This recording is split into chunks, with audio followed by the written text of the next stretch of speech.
ఇది 2010లో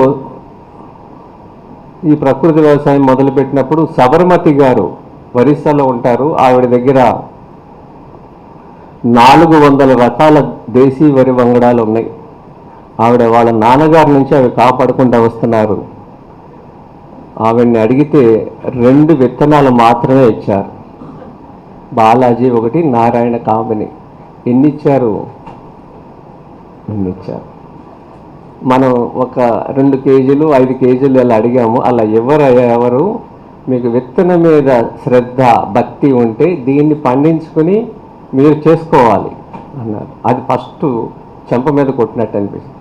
ఇంకో మాట ఏమన్నారంటే, మీ ఆంధ్ర వాళ్ళకి ఇవన్నీ పట్టవు కదా, మీకెందుకు ఇది అంది. మీకు ఎక్కువ డబ్బులు కావాలి, మీకు ఆరాటం ఎక్కువ అంది. అందుకే అది అవునా కాదో చూసుకోండి. మీ ఆంధ్రప్రదేశ్లో ఉన్న హాస్పిటల్స్ మా రాష్ట్రంలో లేవు అంది. మరి మీరు గొప్పోళ్ళా మేము గొప్పోళ్ళమా? మమ్మల్ని వెనకబడిన రాష్ట్రం కింద అంటారు. మీరు కింద పడ్డారు, మేము వెనకబడితే పడ్డాక మీ శాంత కింద పడ్డారు అని. ఎందుకంటే ఇన్ని కార్పొరేట్ హాస్పిటల్స్ వాళ్ళ రాష్ట్రంలో లేవు.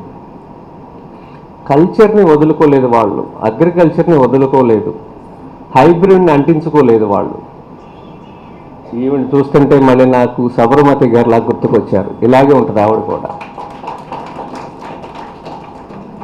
దీన్ని మీరు వదిలిపెట్టద్దు, ఎట్టి పరిస్థితుల్లో వదిలిపెట్టద్దు.